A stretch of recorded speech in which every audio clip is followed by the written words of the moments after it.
अस्सलाम वालेकुम। तो अब सीमेंट स्टार्ट करने लगे हैं, तो इसका जो टॉपिक है वो बायोस्टैट है। अच्छा, मैंने इसमें डिटेल्स नहीं बताने वाला क्योंकि कहानी आप नीचे लिख ही देनी है, तो मैं इसकी सिर्फ आपको ना मेन चीज़ें बताऊंगा ताकि ये ज़्यादा बड़ा हमारा ना बने। ठीक है, तो बायोस्टैटिक्स क्या है, स्टैटिस्टिक्स क्या कहते हैं, science of facts and figure को हम स्टैटिस्टिक्स कहते हैं। बायोस्टैटिक्स क्या होगा, वो स्टैट्स एंड वो फैक्ट्स एंड फिगर्स जो हमारे मेजर लाइफ इवेंट्स से रिलेटेड होंगे ना, उसको हम बायोस्टैटिस्टिक्स कहेंगे। ठीक है ना, क्या science of collection analysis quantification and interpretation of data in relation to vital events. Vital events क्या होते हैं, vital events like birth, death, marriage, divorce, ये हमारे वाइटल इवेंट्स हैं। ठीक है, इसके फंक्शन क्या है, nature of extent of illness हमें बताता है, उसका काजेशन फाइंड आउट करने में हेल्प कर सकता है। कोई हमने हेल्थ में लिया, उसके सक्सेस या फेलियर रेट बता सकता है, हमें रिसर्च पर्पसेज में हेल्प करता है। बट स्टैटिस्टिक क्या होता है, स्टैटिस्टिक होता है कोई भी सिंगल ऑब्जर्वेशन। स्टैटिस्टिक्स हो गया तो science of facts and figure हो गया।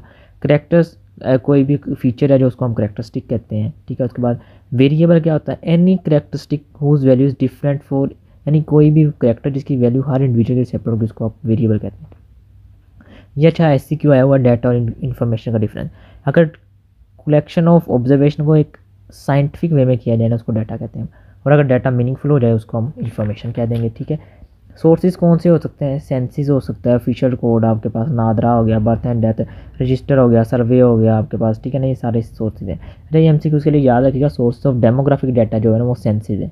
ठीक है, उसके बाद सेंसिस डाटा और सर्वे डाटा में डिफरेंस क्या होता है कि जो सर्वे डाटा होता है ना उसके अंदर आपका जो पॉपुलेशन है ना वो आपकी सिलेक्टिव होती है, आपने सेलेक्ट की होती है। ठीक है, और उसके अंदर आप डिटेल्ड क्वेश्चन पूछते हैं, जबकि सेंसिस में ये काम नहीं होता। अच्छा, अब आ जाते हैं, एक यहाँ पे चीज़ लिख लीजिएगा, आपकी स्टैटिस्टिक है ना इसकी टाइप्स लिख लें, यहाँ पे दो होती हैं, एक डिस्क्रिप्टिव होती है, एक इन्फ्रेंशियल होती है। जो ऑर्गेनाइज्ड और समराइज्ड डाटा होता है उसको हम डिस्क्रिप्टिव स्टैटिस्टिक कहते हैं, और जो डाटा हमारे पास कंक्लूसिव या आफ्टर टेस्ट ऑब्टेन होता है उसको हम इन्फ्रेंशियल कहते हैं। ठीक है, अब आ जाए डाटा। डाटा को दो डिवाइड करते हैं हम, ये आपको पहले ही बताया, कोई क्वालिटेटिव डाटा होता है और एक क्वान्टिटेटिव होता है। क्वालिटेटिव वो होगा जो करेक्टर्स को रिप्रेजेंट करता है जिसके नंबर्स नहीं होते जिसके अंदर। ठीक है, अब क्वालिटेटिव डाटा को भी हम दो में डिवाइड करते हैं, एक नॉमिनल है, एक ऑर्डिनल है। नॉमिनल वो वाला डाटा है जो है तो करेक्टरिस्टिक डाटा, उसका अपना कोई क्वांटिटेटिव वैल्यू नहीं है, लेकिन हम उसको डिस्क्रीट को यूनिट देख रहे हैं, लेबल कर देते हैं। जैसे हम मेल को 0 से लेबल करते हैं, फीमेल को हम 1 से लेबल करते हैं, ये हमारा नॉमिनल डाटा है। ऑर्डिनल डाटा जो होता है ये हमारे पास नंबर्स ही होते हैं, लेकिन हम इसको डिवाइड कर देते हैं रैंक के अंदर। ठीक है ना, यानी हमने upper class, middle class, lower class बना दी है। यानी जिनके 10 लाख से ऊपर है सैलरी उसको हमने कह दिया अपर क्लास है, जिसकी 1 लाख के पास उसको हमने कह दिया मिडिल क्लास है, जिसकी कुछ हज़ारों में उसको हमने कह दिया लोअर क्लास है। ठीक है ना, तो हमने उसको एक डाटा को ऑर्डिनल फॉर्म में बना के कैटेगराइज कर दिया, इसको हमने ऑर्डिनल डाटा कह दिया। ठीक है, इसको रिप्रेजेंट कैसे करते हैं, बार डायग्राम, मैप डायग्राम, पिक्टोग्राम, पाईग्राम से हम रिप्रेजेंट कर सकते हैं। ठीक है, अब आ जाए जी न्यूमेरिकल डाटा। ये डिस्क्रीट हो सकता है यानी काउंटेबल है, कॉन्टीन्यूस हो सकता है यानी काउंटेबल नहीं होता, ये हम इसको फिर मेजर करते हैं किसी स्केल के ऊपर। ठीक है ना, जैसे ब्लड प्रेशर हो गया, इसको कैसे रिप्रेजेंट करते हैं, इसको frequency, polygon, polygon curve, histogram, line diagram, scatter diagram से हम रिप्रेजेंट करते हैं। ठीक है, अदर टाइप्स होती हैं प्राइमरी डाटा जो डायरेक्ट इंडिविजुअल से लेते हैं आप, और सेकेंडरी डाटा जो आप इनडायरेक्ट, यानी जो प्राइमरी डाटा उसके ऊपर कोई ऑपरेशन परफॉर्म करने के बाद आपके पास इनडायरेक्ट सोर्स है, उसको हम कहेंगे सेकेंडरी डाटा। उसके बाद ग्रुप डाटा और अनग्रुप डाटा। सेंसस, सेंसस आबादी, मरदमशुमारी को हम सेंसस कहते हैं। ठीक है ना, मरदमशुमारी जो होती है यानी लोगों को गिनना, तो नंबर ऑफ पर्सन या community can be determined by counting. ठीक है, सेंसस की डेफिनेशन यूनाइटेड नेशन ने क्या किया, total process of counting, compiling and publishing the demographic, economic and social data pertaining a specific time to all person in a community। 6 लफ्ज़ आपने यहाँ पे रट्टा मारने के लिए याद रखना, कलेक्टिंग, कंपाइलिंग और पब्लिशिंग, क्या चीज़, demographic, economic and social data. उसके बाद सोशल डाटा क्या होता है, इसमें आपकी education, standard of living, social economic status आ जाता है। अब मेथड ऑफ सेंसस 3 है, एक इन्यूमरेशन मेथड है जिसमें आप घर में जाते हैं, हेड जो घर का सरबरा है उससे आप सवाल पूछते हैं कि कितने मेंबर हैं, उनका एज, सेक्स, इनकम, एजुकेशन, ये सारी लिख लेते हैं। पाकिस्तान में ये वाला मेथड फॉलो होता है। दूसरा होता है क्वेश्चनियर मेथड, इसमें भी आप घर टू घर जाते हैं, लेकिन हर घर के सरबराह को आप एक क्वेश्चनियर दे देते हैं जिसको वो फिल कर लेता है, और इन्फॉर्मेशन वही होती है इसके अंदर भी। ठीक है, तीसरा आता है कम्बिनेशन ऑफ द अबव। और उसके बाद सेंसस की 2 टाइप होती हैं, ये ऊपर मेथड की टाइप है, सेंसस की टाइप। सेंसस की 2 टाइप होती है, एक डी फैक्टो। डी फैक्टो में क्या है कि जो शख्स जिस जगह में मौजूद है सेंसस की टाइप में वहीं पर गिना जाएगा, यानी अगर मैं हॉस्टल में रह रहा हूँ या कोई दुकान पर खड़ा है तो वो वहीं पर गिना जाएगा। और दूसरा क्या है, एक दूसरा जो है, जो बंदा जहाँ का रेजिडेंट है वहाँ पे गिना जाएगा। यानी अगर मैं हॉस्टल भी रह रहा हूँ लेकिन मेरी रेजिडेंट अगर उकाड़ा में है तो मैं वहीं पे जाके गिना जाऊँगा, ठीक है। मेरे घर में जब वो मेरे वाले साहब के पास आएंगे वो वहीं पे पूछेंगे कि आपके कितने बच्चे हैं, वो वहाँ पे बताएंगे, तो मेरा भी वहीं पे शुमार होगा, मैं यहाँ पर नहीं गिना जाऊँगा। जो मेरी असल रेजिडेंट है वहाँ पे, इसको डीजीओर कहते हैं, ठीक है। उसके बाद स्टेजेस हैं। एक प्री एन्यूमरेशन स्टेज है। एन्यूमरेशन प्री एन्यूमरेशन है कि कलेक्शन से पहले आपने जो कि रिक्रूटमेंट ऑफ स्टाफ किया है, अपने लॉजिस्टिक रिक्वायरमेंट, क्वेश्चन या डेवलपमेंट, ठीक है। एन्यूमरेशन क्या है, जिसके अंदर आपने स्टाफ की ट्रेनिंग की, आपने डाटा कलेक्ट किया, सुपरवाइज किया, उसको मॉनिटरिंग किया उसकी, ठीक है। उसके बाद है पोस्ट एन्यूमरेशन, जिसके अंदर आपने समराइज़ किया है, प्रोसेस किया है, एनालिसिस किया है, ठीक है, और पब्लिश किया है। पाकिस्तान का सियासत किस किस सालों में हुए थे? 6 बार हुए हैं। वैसे हर 10 साल बाद आइडियली होना चाहिए, लेकिन पाकिस्तान में सिर्फ अभी तक 6 हुए हैं। 51 में हुआ था, 61 में हुआ था, 72 में, 81 में, 98 में और 2017 में। Method for estimation population in any year, किसी भी साल में अगर आपने एस्टिमेट करना हो, इसके 3 मेथड हैं। एक नेचुरल इंक्रीज मेथड है कि आपने प्रीवियस पॉपुलेशन जितनी थी वो ली है, number of birth, immigrants, death और नंबर ऑफ बर्थ और इमिग्रेंट्स को आपने जमा किया, उसके अंदर डेथ्स और इमिग्रेंट्स को आपने माइनस कर दिया है, ठीक है। इसका डिमेरिट क्या आएगा कि जिसमें आपने इमिग्रेशन और इमिग्रेशन का आपके पास रिकॉर्ड नहीं है, वहाँ पे ये नहीं होगा। अरिथमेटिक प्रोग्रेशन मीन है कि आपने इस सेंसस और पिछले सेंसस का जो वैल्यू है वो लिया और नंबर ऑफ जितने ईयर से दरमियान में उस पर डिवाइड कर दिया, आपके पास पर ईयर रेट निकल आएगा वो आपका। और दूसरा ज्योमेट्रिक प्रोग्रेशन मेथड, उसके अंदर आपने जी पोटेंशियल पेरेंट को गिन लिया है कि जितने पोटेंशियल पेरेंट्स होंगे उतना आगे इंक्रीज़ हो सकता है, ठीक है। उसके बाद system of collection registration of white element in Pakistan, ठीक है। ये 4 होते हैं, इसमें से ये करना नहीं है, बस रीड कर लीजिए। इसके अंदर मेन ये वाला देख लें। एक तो registration of death, registration of birth and death है, रजिस्ट्रेशन मेडिकल इंस्टीट्यूट्स है, इन्फेक्शस डिजीज़ और हॉस्पिटल एंड डिस्पेंसरी स्टेटिस्टिक्स है, ठीक है। इसके अंदर ये बस ये सीक्वेंस देख लीजिएगा, 3 जो है कलेक्शन के। पंजाब के अख्तर और खैबर पख्तूनख्वा और सिंध में जो फॉलो किए जाते हैं, उसमें रूरल में होता है चौकीदार, थाना मुहर्रर, उसके बाद SP फिर DHO फिर CSP director health services. Sindh में होता है स्कूल मास्टर, तपादार, तालुका मुख्तियारकार, DGCS। उसके बाद अर्बन में होता है म्यूनसिपल रजिस्ट्रार ऑफिसर, उसके बाद DHO, ADHO या CS, उसके बाद DHS और उसके बाद DGCS, ठीक है ना। ये वाला MCQ के अंदर सीक्वेंस पूछ लेते हैं, बस यहाँ से यही करना है, ठीक है। उसके बाद इसकी इंपॉर्टेंस क्या हो सकती है जी रिकॉर्ड रखने की, education citizenship, maintenance of balance sheet, civil purposes, उसके लिए गवर्नमेंट को ज़रूरत हो सकती है, ठीक है। उसके बाद आता है प्रेजेंटेशन ऑफ डाटा। डाटा को आप कैसे प्रेजेंट कर सकते हैं? हम टेबल या चार्ट्स की फॉर्म में डाटा को प्रेजेंट कर सकते हैं। टेबल क्या होता है? और data in an organised form, to represent data in an organised form, ये टेबल होता है, लिख लें, ठीक है। उसके बाद टेबल की टाइप्स हैं, सिंपल है, फ्रीक्वेंसी डिस्ट्रीब्यूशन है, उसके बाद कम्यूलेटिव फ्रीक्वेंसी टेबल है, रिलेटिव फ्रीक्वेंसी टेबल है, कम्यूलेटिव रिलेटिव फ्रीक्वेंसी टेबल है। इसमें से फ्रीक्वेंसी डिस्ट्रीब्यूशन टेबल जो है ये आ जाता होता है CQ में, इसको आपने याद कर लेना। इसमें क्या है कि आपने एक ही टेबल के अंदर एक तरफ अपने क्लास ग्रुप्स और एक तरफ उसकी फ्रीक्वेंसी को अगर आप रख दें, इसको हम कहते हैं frequency distribution table. Organize of a set of data in a table showing the breakup of data into classes together with their number of observation in each class and group is known as frequency distribution table, ठीक है। उसके बाद ये frequency क्या है कि number of observations कितनी है वो हम फ्रीक्वेंसी क्या देते हैं, ठीक है। उसके बाद आ जाए जी इसको कंस्ट्रक्ट कैसे करना है। आपने कंस्ट्रक्ट करने के लिए सबको पहले आपको क्लास इंटरवल बनाने पड़ते हैं। क्लास इंटरवल आपने बनाने हैं तो सबसे पहले आपने रेंज निकालनी है। रेंज आगे भी हम पढ़ेंगे रेंज क्या होता है। रेंज आप कहते हैं ना कि कुछ लेने भी जाते हैं तो वो पूछते हैं रेंज क्या है इसकी, यानी इसकी मैक्सिमम प्राइस कितनी है और मिनिमम कितनी है, यानी किस तरह में वही रेंज है। मैक्सिमम मिनिमम वैल्यू का जो हमारे पास डिफरेंस है वो हमारे पास रेंज आ जाता है। रेंज को आपने आप कितने ग्रुप्स बनाना चाहते हैं उसके साथ डिवाइड करें तो आपके पास क्लास इंटरवल आएगा। उतना इंटरवल रखते हुए आपने क्लास ग्रुप्स या क्लास इंटरवल बना लेते हैं, ठीक है। उसके बाद आ जाता है चार्ट्स एंड डायग्राम्स, ठीक है। क्वालिटेटिव के लिए हमने पहले ही बताया था बारग्राम, पाईग्राम, पिक्टोग्राम्स यूज़ होते हैं। क्वांटिटेटिव के लिए histogram, frequency, line, scattered frequency का भी इस्तेमाल होते हैं। बार चार्ट कहते हैं, इसमें हम बार्स के हॉरिजॉन्टल बार्स के साथ रिप्रेजेंट करते हैं। लेंथ ऑफ बार जो होती है ये मैग्नीट्यूड होता है, ठीक है, और विड्थ यहाँ पे मैटर नहीं करती। इसकी टाइप है सिंपल है, मल्टीपल है, कंपोनेंट है। सिंपल में सिंपल बार्स होंगी, उनके दरमियान में गैप होगा, लेंथ आपको मैग्नीट्यूड देगी और बार में थोड़ा सा गैप होगा और विड्थ नहीं मैटर करती। मल्टीपल जो होता है इसमें आप दो कंपोनेंट्स को कंपेयर कर रहे होते हैं, दो वेरिएबल को कंपेयर कर रहे होते हैं, जैसे पॉपुलेशन को और लैंड एरिया को कंपेयर किया हुआ है, ठीक है। ये आपस में मिले होते हैं दोनों, ठीक है, और साइड बाय साइड होते हैं। इसका दूसरा नाम कंपाउंड बार चार्ट भी होता है, मल्टीपल बार चार्ट भी कहते हैं, ठीक है। तीसरा कंपोनेंट है जिसमें आप एक ही बार के अंदर आपने कंपोनेंट्स में डिवाइड किया होता है। ये मेल फीमेल चिल्ड्रन 3 कंपोनेंट्स बनाए हुए हैं इसके, ठीक है ना। ये कैटेगोरिकल टाइप ऑफ डाटा के लिए होता है। उसके बाद पाई और पाई चार्ट पाई में क्या होता है कि आप डाटा को रिप्रेजेंट करते हैं पार्ट्स या सेगमेंट्स ऑफ सर्कल के तौर पे, ठीक है ना। और इसमें जो एंगल ऑफ सर्कल होता है ना वो आपका मैग्नीट्यूड या एरिया, और जो सेगमेंट होता है ना वो आपका एंगल पे डिपेंड करता है, और एंगल जो होता है वो आपके मैग्नीट्यूड पे डिपेंड कर रहा होता है, ठीक है। तो यहाँ पे हम क्या करते हैं जी, डाटा को हम परसेंटेज में कन्वर्ट करते हैं, परसेंटेज को हम डिग्री में कन्वर्ट करते हैं। जो हमारा 360 डिग्री है ना वो हमारा 100% है, ठीक है ना। तो 1% हमारा कितना आएगा, 3.6 डिग्रीज आ जाएंगे। उसके हिसाब से आपको जितने परसेंट है उतने डिग्री बन जाएगा, उतने डिग्री का आपने एंगल बनाना है।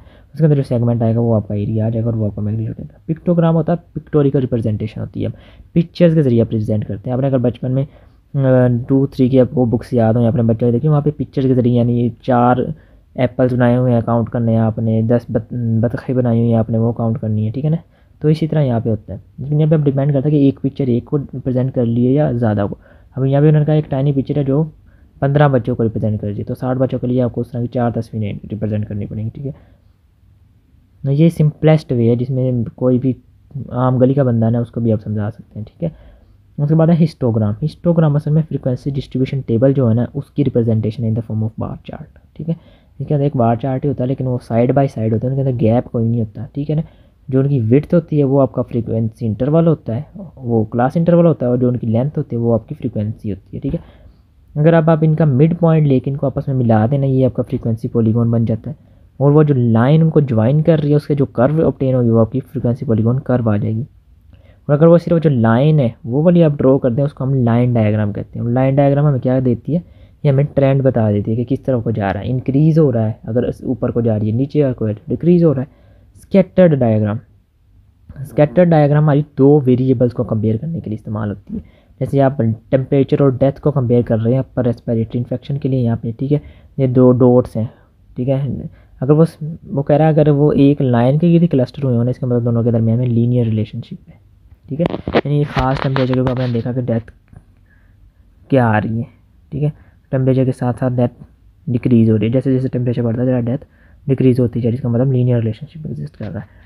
उसके बाद टाइप ऑफ मेजरमेंट्स 2 तरह की होती है। एक सेंट्रल टेंडेंसी होती है जो आपकी सेंट्रल वैल्यू से रिलेटेड होती है, एवरेज से रिलेटेड होती है। और एक डिस्पर्शन होती है जो आपका डिस्पर्स एंड डाटा साइड पे बिखरा हुआ उसके लिए होती है, ठीक है। सेंट्रल टेंडेंसी असल में क्या होती है, एवरेज होती है, सिंगल सेंट्रल वैल्यू जो आपकी एक वैल्यू, यानी आपका एक ग्रुप है, आप उसकी पूरी सैलरी है तो उसकी जो एवरेज होगी उससे आपको आइडिया हो जाएगा, अच्छा यार इस यानी हर बंदे की इससे थोड़ी सी कम है थोड़ी सी ज़्यादा, ये मेन एवरेज है, ठीक है, वो सेंट्रल वैल्यू है।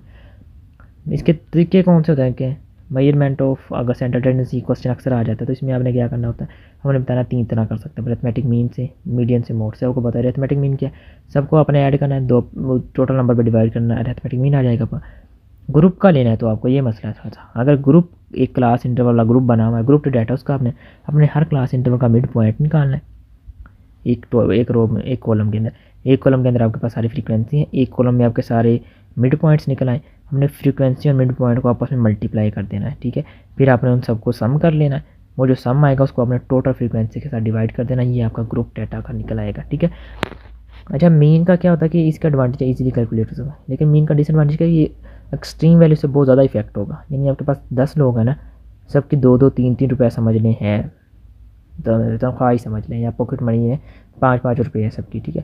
लेकिन एक बंदे की 100 रुपये, तो आपका मीन कहाँ पे जाएगा, आपका मीन 20-25 पे चला जाएगा डायरेक्ट। हालांकि 20-25 तो एवरेज नहीं ना बन रही। तो मीडियन जो होता है ना, ये ज़्यादा अच्छा टर्म है अरिथमेटिक मीन से। मीडियन में क्या होता है, आप असेंडिंग और डिसेंडिंग ऑर्डर में रेंज करते हैं, सेंटर वाली वैल्यू आपने चूज़ करनी है, उसको मीडियन कहेंगे। अगर ओड है तो एक ही बचेगी, मिड इवन है 2 होंगी, आपने उनकी एवरेज ले लेनी है, आपके पास एक निकल आएगी। मीडियन आपकी एक्सट्रीम वैल्यू से इफेक्ट नहीं होगी, ठीक है। अब आ जाए मोड। मोड है जो सबसे ज़्यादा रिपीटेड वैल्यू है आपकी डाटा के अंदर, ठीक है। ये बाई मॉडल भी हो सकती है, यूनी मॉडल भी हो सकती है। एडवांटेज क्या है, एक्सट्रीम वैल्यू से ये भी इफेक्ट नहीं होता, लेकिन डिसएडवांटेज क्या है, जो छोटे हमारे पास डाटा सेट्स होते हैं, ठीक है ना, उसके अंदर अक्सर वैल्यू रिपीट ही नहीं हो रही होती, तो फिर वहाँ पे किसी काम का नहीं रहा। अब आ जाए मेजर ऑफ डिस्पर्शन या मेजर ऑफ वेरिएशन। 3 मेथड होते हैं, रेंज होता है, मीन डेविएशन होता है, स्टैंडर्ड डेविएशन। ये असल में है कि मीन से जो आपकी डिस्पर्स हो रहा है वो कितना हो रहा है उसको मेजर करना है आपने, ठीक है। रेंज वही डिफरेंस है मिनिमम और मैक्सिमम का, ठीक है। अच्छा, मीन डेविएशन क्या है, मीन डेविएशन यह है कि आपकी जो अरिथमेटिक मीन की वैल्यू है ना उससे डेविएट जो कर रहा है उसका मीन क्या है। हर बंदे की वैल्यू का डेविएशन होगी ना एक, तो आप उसका अगर मीन फाइंड कर लेंगे उसको हम कहेंगे मीन डेविएशन। इसमें हम क्या करेंगे, हर वैल्यू को हमने मीन से सब्ट्रैक्ट किया, x - x bar divided by total number, उसका हमने ले लिया सम, ये हमारे पास निकल आई मीन डेविएशन। या सिंपल एक्स माइनस एक्स आपने हर डेविएशन फाइंड की अलग अलग और वो आपने उनका मीन निकाल लिया, उनको सम किया और टोटल नंबर पे डिवाइड कर दिया, ये मीन डेविएशन आपकी निकल आई। ठीक है, अब मीन डेविएशन का अगर आप स्क्वायर ले लें और उसके बाद उसका स्क्वायर रूट ले लें, ये आपके पास स्टैंडर्ड डेविएशन आ जाएगी। Positive square root of arithmetic mean of square deviation from the mean of distribution, यानी आपका जो मीन है उससे आपने डेविएशन निकाली, मीन डेविएशन निकाला, मीन डेविएशन निकालनी है आपने स्क्वायर मीन डेविएशन निकालनी है, यानी हर डेविएशन का आपने स्क्वायर लेना, फिर आपने उसका मीन निकाल लेना, मीन स्क्वायर डेविएशन, उसका आपने स्क्वायर रूट ले लिया, स्टैंडर्ड डेविएशन आपकी आ गई। ठीक है, अब आ जाए स्टैंडर्ड डेविएशन फाइंड क्या करनी है, सबसे पहले आपने मीन फाइंड कर लेना, फिर आपने हर अरिथमेटिक मीन से डेविएशन फाइंड कर लेना, फिर आपने उसका स्क्वायर ले लेना हर वैल्यू का, फिर आपने उन सबको ऐड कर लेना, फिर टोटल नंबर ऑफ ऑब्जर्वेशन पे आपने डिवाइड कर देना है। ठीक है, तो आपके पास वेरिएंस निकल आएगा और उसके बाद आपने उसका स्क्वायर रूट लेना, आपके पास स्टैंडर्ड डेविएशन। अब वेरिएंस क्या होता है, वेरिएंस असल में आपका मीन ऑफ स्क्वायर डेविएशन है। ठीक हो गया, ये आपका वेरिएंस, और वेरिएंस का अंडर रूट ले लेंगे तो स्टैंडर्ड डेविएशन बन जाता है। Greater the standard deviation greater the dispersion around the mean value. ठीक है, और स्टैंडर्ड डेविएशन को वैसे एसटी के साथ रिप्रेजेंट कर देते हैं, अगर पॉपुलेशन की हो फिर हम इसको सिग्मा के साथ भी रिप्रेजेंट कर देते हैं। और ये याद रखना कि अगर आपकी स्टैंडर्ड डेविएशन की जिसकी ले रहे हैं सेट की, अगर वो 30 से ज़्यादा है पॉपुलेशन, ठीक है ना, अगर तो 30 से ज़्यादा है फिर n रहेगा, लेकिन अगर 30 से वो कम है डिनोमिनेटर आपका, ठीक है, फिर आपने n-1 का फॉर्मूला लगाना है। ठीक है, अंडर रूट के नीचे जो n है वो n-1 हो जाएगा आपका। अब कोफिशिएंट ऑफ वेरिएशन, अगर आप स्टैंडर्ड डेविएशन को रिप्रेजेंट कर दें परसेंटेज ऑफ मीन, यानी standard deviation divided bye mean multiply by 100, इसको हम कहते हैं कोफिशिएंट ऑफ वेरिएशन। अब आ जाए जी chi square test. Chi square test क्या होता है, असल में ये मेथड है जिसमें आप दो प्रपोर्शन के दरमियान जो डिफरेंस है ना वो चेक करना चाहते हैं कि वो सिग्निफिकेंट है या नहीं। Test of significance of difference between two proportion था। ठीक है, इसके लिए चाहिए क्या होता है आपको, एक्सपेक्टेड वैल्यू और ऑब्जर्व्ड वैल्यू अपने चाहिए। इसका फॉर्मूला क्या है, chi square equal to summation observed value minus expected value का whole square divided by expected value. ठीक है, इसमें आपने क्या करना है, प्री रिक्विजिट्स क्या है, एक तो रैंडम सैम्पलिंग होनी चाहिए आपकी, क्वालिटेटिव डाटा होना चाहिए, लोवेस्ट फ्रीक्वेंसी आपकी 5 से नीचे ना हो। ठीक है, अच्छा अब इसने एक टेबल दिया जिसके अंदर उसने आपको ना ऑब्जर्व्ड वैल्यूज़ दे दी।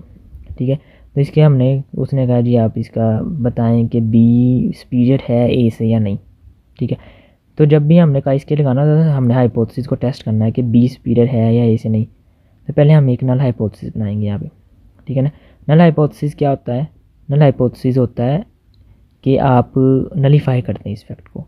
ठीक है ना, ये आगे एक्सप्लेन करूँगा मैं डिटेल से, लेकिन अब यहाँ पे ये है कि हम नल हाइपोथेसिस बनाएंगे। नल हाइपोथेसिस के लिए हमें पहले एक्सपेक्टेड वैल्यूज़ निकालनी पड़ेंगी। तो काई स्क्वायर के वही स्टेप्स है, सबसे पहले आप एक नल हाइपोथेसिस बनाएंगे, टेस्ट द नल हाइपोथेसिस पहला है, सेकंड पे आपने अप्लाई टेस्ट करना है काई स्क्वायर, नंबर 3 पे आपने डिग्री ऑफ फ्रीडम फाइंड करना है, नंबर 4 पे आपने प्रोबेबिलिटी टेबल बनाना है। ठीक है, सबसे पहले हमने नल हाइपोथेसिस बनाया।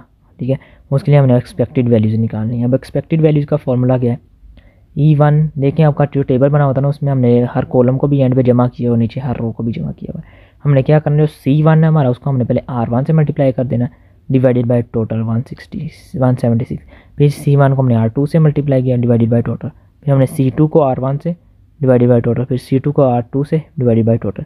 हमारे पास E1, E2, E3, E4 चारों वैल्यूज़ निकल आई हैं हमारे पास। ठीक है, ये हमारे पास एक्सपेक्टेड वैल्यू आ गई है।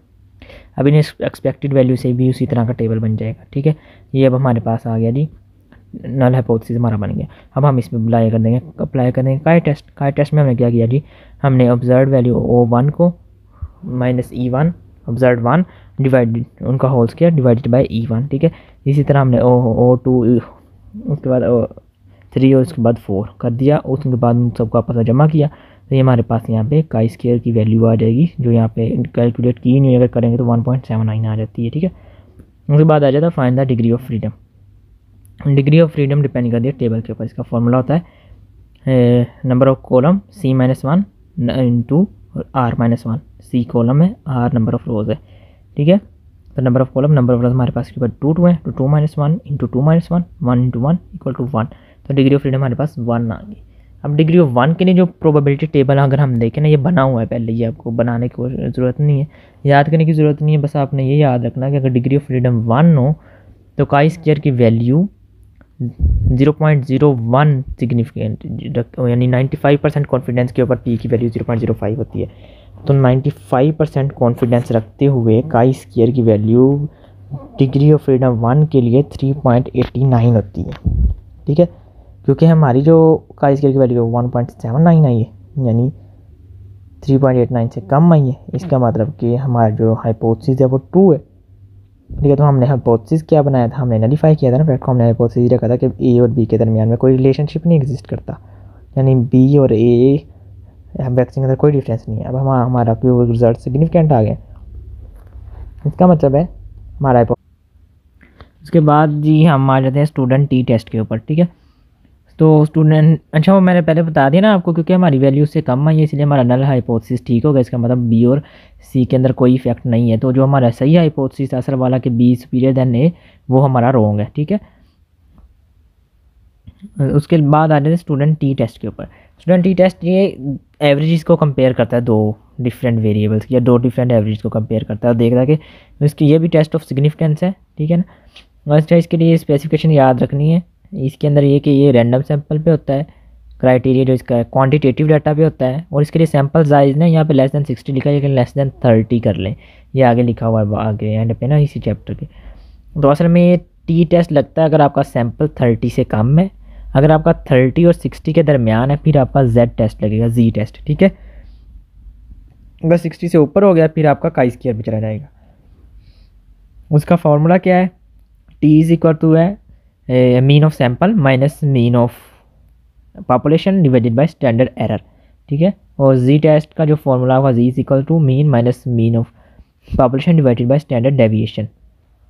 उसके बाद लाइफ टेबल है, करने की ज़रूरत नहीं है, ठीक है ना, रीड कर लीजिएगा इसको। ये डिपेंड होता है जी एक दिन में एक जगह पे जितने नंबर ऑफ पीपल हैं वो बोर्न हुए हैं उनका आपने ग्राफ ड्रा करना है हाइपोथेटिकल बेसिस के ऊपर, ठीक है, मोर्टेलिटी के हिसाब से, ठीक है। तो इसके देख लीजिएगा, पढ़ लीजिएगा, इसमें से आया कुछ नहीं हुआ, ठीक है। इसके 5 कॉलम होते हैं और इंश्योरेंस कंपनी वगैरह हेल्थ अथॉरिटीज़ वगैरह इसके देखते हैं, ठीक है ना। ये बस रीड करना तो कर लीजिएगा, इसके अंदर से MCQ दिया वो कुछ भी नहीं है, ठीक है ना। उसके बाद आ जाए नॉर्मल डिस्ट्रीब्यूशन कर्व के ऊपर। नॉर्मल डिस्ट्रीब्यूशन कर्व हमारी क्या होती है, इसको गॉसियन कर्व भी कहते हैं, उसके बाद फ्रीक्वेंसी कर्व भी कहते हैं, प्रोबेबिलिटी कर्व भी कहते हैं और मेसोक्यूरेटिक कर्व भी कहते हैं। ये नाम सारे याद रख लेने, ठीक है ना, ये दूसरे नाम के साथ भी आई हुई है। ये it is a smooth bell shape perfectly symmetrical curve, ठीक है ना। एक कर्व है जो परफेक्टली सिमेट्रिकल है, स्मूथ और बेल शेप्ड होती है, ठीक है। इसका करेक्टरिस्टिक ये SCQ आ जाता है, बहुत इंपॉर्टेंट SCQ, इसकी ड्रॉ करने के लिए भी आई होती है, इसकी डेफिनेशन भी आई हुई है, इसके करेक्टरिस्टिक भी आई हुई है, इसकी इंप्लीकेशंस भी आई हुई हैं, ठीक है। करेक्टरिस्टिक क्या है, बेल शेप होगी, मीन मीडियन मोड सेंटर में कॉन्साइड करेगा, टोटल एरिया 1 है, मीन 0 है, स्टैंडर्ड डेविएशन इज़ 1 है, बेस लाइन को कभी टच नहीं करेगी, यूनी मॉडल होती है, equal right and left halves होते हैं और थ्योरेटिकली प्रोबेबिलिटी डिस्ट्रीब्यूशन है इसकी, ठीक है। उसके बाद आ जाएंगे इम्प्लीकेशन। अगर ±1 स्टैंडर्ड डेविएशन है ना, इसका मतलब है कि वो हमारा 68.3% एरिया कवर करेगी, यानी जो 68.3% पॉपुलेशन है ना वो हमारी मीन के ±1 स्टैंडर्ड डेविएशन के अंदर फॉल कर जाएगी। और अगर ±2 स्टैंडर्ड डेविएशन हम जाएंगे तो हमारा 95.4 पॉपुलेशन जो है ना हमारी +-2 स्टैंडर्ड डेविएशन की जो वैल्यू है ना उसके अंदर हमारी 95% पॉपुलेशन फॉल करती है, ठीक है। और +3 के अंदर फिर हमारी 99.7 पॉपुलेशन फॉल कर जाती है।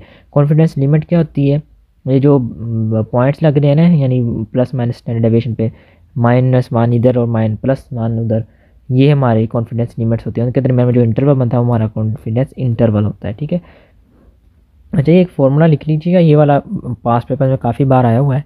इसमें लिखना है आपने कि confidence interval 95% equal to mean ± standard deviation, और ब्रैकेट लगा लें इधर, +-2 इंटू स्टैंडर्ड डेविएशन निकलेगा, वो मोस्टली 2 की वैल्यू आती है, ठीक है ना।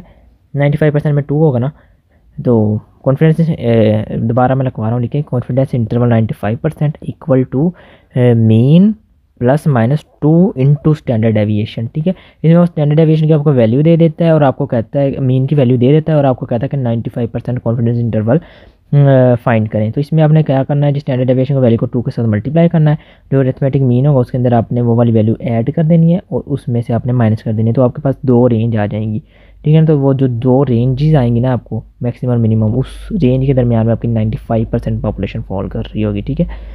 उसके बाद आ जाता है जी हमारे पास सिमेट्रिकल स्क्यूड डिस्ट्रीब्यूशन। ये कर्व जो है इसको, इसमें मीन मीडियन मोड कोइंसाइड नहीं करेंगे, ये बाई मॉडल भी हो सकती है कि बेसलाइन को टच नहीं करेगी और skew to left and right होगा, ठीक है। अच्छा है कि ये आ जाता है कि वो नॉर्मल डिस्ट्रीब्यूशन का एक डाटा दे देता है और आपको कहता है कि इसकी वो निकाले, मीन निकाले, मोड निकाले, मीडियन निकाले, और साथ में पूछे था कि किस तरफ को स्क्यूड करती है, ठीक है ना। तो स्क्यूड क्या होता है, ये डिपेंड करता है कि आपके वैल्यू ऑफ मीड और मोड, मीडियन के ऊपर, मीन और मोड के ऊपर, ठीक है। तो ये लिख लें, ये वैल्यूज़ भी लिख लें। अगर मीन और मोड आपके इक्वल हैं, ठीक है, तो इसमें स्क्यूनेस जो होती है ना वो 0 होती है, ठीक है।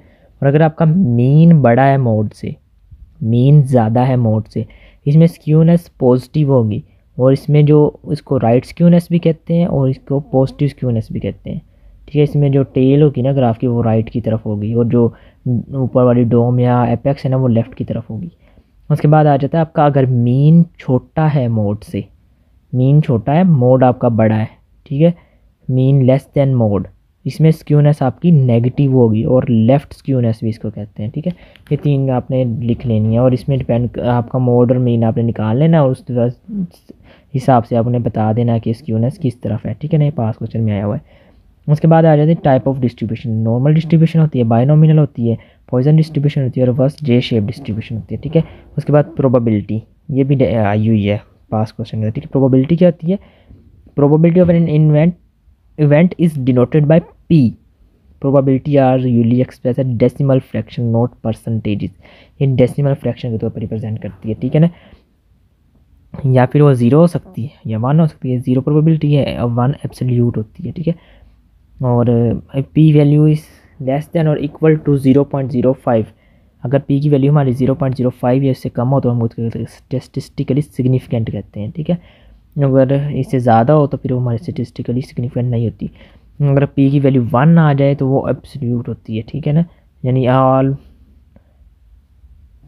मैन श्योर टू डाई, ठीक है। इसकी प्रोबेबिलिटी वैल्यू 1 होगी 100%, ठीक है। उसके बाद हमारा आ जाता है cut value. Cut off value होती है कि आपने कट ऑफ वैल्यू डिसाइड की, यानी इससे ऊपर वाले ये होंगे, इससे नीचे वाले ये होंगे। जैसे वेट और BMI की आपने डिसाइड की होती है, यानी अगर 24.9 से ऊपर है तो हम कहेंगे ओवर वेट है, इससे कम है तो हम उसको ओवर वेट लेबल नहीं करेंगे। ये कट ऑफ वैल्यू होती है आपकी, ठीक है ना। उसके बाद आ जाती है स्टैंडर्ड एरर, ठीक है। स्टैंडर्ड एरर क्या होता है जी, स्टैंडर्ड एरर आपका है कि आप एक सैंपल है उसका आपने मीन कैलकुलेट किया, फिर दोबारा आपने एक और उसी पॉपुलेशन का सैंपल है उसका मीन लिया, ठीक है ना। हर बार आपका जो मीन है वो सेपरेट आ रहा है, तो जो वो आपका मीन से डेविएशन आ रही है ना उसको हम स्टैंडर्ड एरर कहते हैं। Measure of standard deviation of mean is the measure of standard error, ठीक है। स्टैंडर्ड एरर का फॉर्मूला क्या है, standard deviation divided by √n, ठीक है। स्टैंडर्ड एरर इन्वर्सली रिलेटेड होता है square root of the sample. जितना बड़ा आपका सैंपल साइज होता जाएगा उतना आपका स्टैंडर्ड एरर कम होता जाएगा। इम्प्लीकेशन की क्या है, +-1 स्टैंडर्ड एरर कवर करता है 68% सैंपल वैल्यू को, 1.96 कवर करता है 95% को और 2.58 कवर करता है आपका 99% सैंपल वैल्यू को, ठीक है। इसका भी जिस तरह वो पहले स्टैंडर्ड डेविएशन का क्वेश्चन बन रहा था ना, इसका भी बन सकता है, ठीक है ना। अगर वो आपको 95% स्टैंडर्ड एरर कह रहा है, ठीक है, और स्टैंडर्ड एरर की वैल्यू दे देता है, ठीक है, और कहता है कि 95% आप वो वैल्यू कर कैलकुलेट करें तो आपने इसी तरह इसके अंदर वैल्यू पुट करके वो निकाल लेनी है, ठीक है। उसके बाद आ जाता है कि आपका हाइपोथेसिस। कोई भी हम एजम्पशन जो होती है ना उसको हम ट्रू भी हो सकती है, फॉल्स भी हो, तो उसको हम हाइपोथेसिस कहते हैं। गुड हाइपोथेसिस के कैरेक्टरिस्टिक आपने पहले भी याद किए हुए हैं, प्रिसाइज होता है, स्पेसिफिक होता है, सिंपल होता है, केपेबल ऑफ टेस्टिंग या रीटेस्ट होता है और रिलेशनशिप बयान करता है। नल हाइपोथेसिस क्या है, कोई भी हाइपोथेसिस आप which has to be tested for a possible rejection or nullification under the assumption that it is true। अब अज्यूम करते हैं लेकिन ट्रू है, लेकिन आपको होता है कि ये रिजेक्ट भी हो सकता है और नलीफाई भी हो सकता है, उसको हम नल हाइपोथेसिस कहते हैं, ठीक है। अब नल हाइपोथेसिस अगर मैं बेसिक आपको समझाना चाहूँ ना, आपने एक 2 वैल्यूज लिया, आपने कहा इन दोनों के दरमियान रिलेशनशिप एग्जिस्ट करता है, weight is related to height, ठीक है, या weight is related to male gender या weight is related to female gender, ये आपने एक नल हाइपोथेसिस है आपका, ठीक है। एक आपका हाइपोथेसिस है, ये नल नहीं हाइपोथेसिस है। अब आप इसको टेस्ट करना चाहते हैं तो आप इसका एक नल हाइपोथेसिस बनाएंगे। नल हाइपोथेसिस में आप क्या कहेंगे कि वेट एंड हाइट आपस में रिलेटेड नहीं है, ठीक है, ये आपका नल हाइपोथेसिस होगा। असल में आपने साबित करना है कि दोनों रिलेटेड हैं। तो आप एक हाइपोथेसिस बनाएंगे जिसमें आप कहेंगे रिलेटेड नहीं है, आप उसके ऊपर टेस्ट रन करेंगे। अगर उसकी वैल्यू स्टैटिस्टिकली सिग्निफिकेंट आ गई है, इसका मतलब आपका हाइपोथेसिस ठीक है। इसका मतलब है अगर उनके दरमियान में कोई एग्जिस्ट नहीं करता। अगर उसकी स्टैटिस्टिकली सिग्निफिकेंट नहीं आई, इसका मतलब है कि आपका हाइपोथेसिस गलत है और उन दोनों के दरमियान में रिलेशनशिप एग्जिस्ट करता है।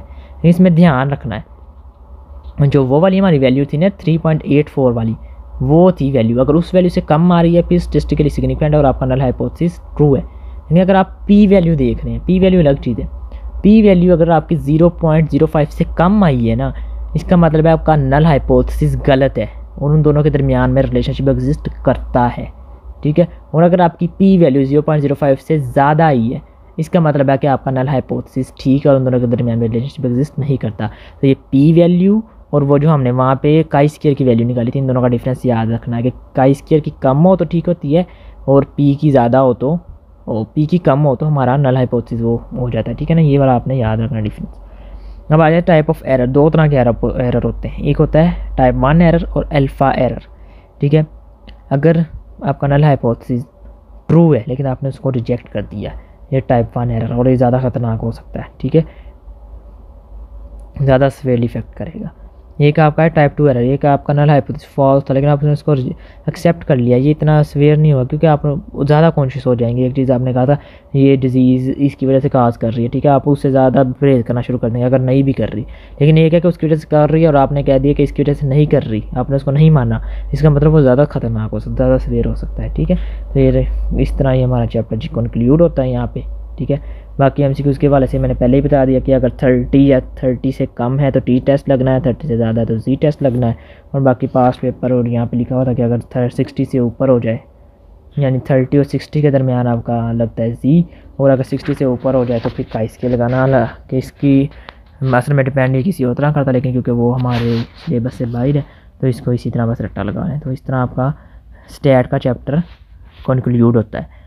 पी वैल्यू वाला मैं दोबारा एक्सप्लेन कर देता हूँ क्योंकि वो बहुत समझ नहीं आती। अगर आपकी पी वैल्यू 0.05 से कम है ना, इसका मतलब वो स्टैटिस्टिकली सिग्निफिकेंट है। इसका मतलब है आपका नल हाइपोथेसिस गलत है और जो आपका ओरिजिनल हाइपोथेसिस था वो ठीक है और उन दोनों चीज़ों के दरमियान में रिलेशनशिप एग्जिस्ट करता है जो दो वेरिएबल आपने चूज़ किए थे, ठीक है। और अगर आपकी पी की वैल्यू स्टैटिस्टिकली सिग्निफिकेंट नहीं आई और ज़्यादा आई है, इसका मतलब है कि आपका नल हाइपोथेसिस ठीक है, ठीक है, ये आपने याद रखना है। और काई स्क्वायर वाला वही है जो बुक के अंदर लिखा हुआ है। तो दुआ में याद रखिएगा। अस्सलाम वालेकुम।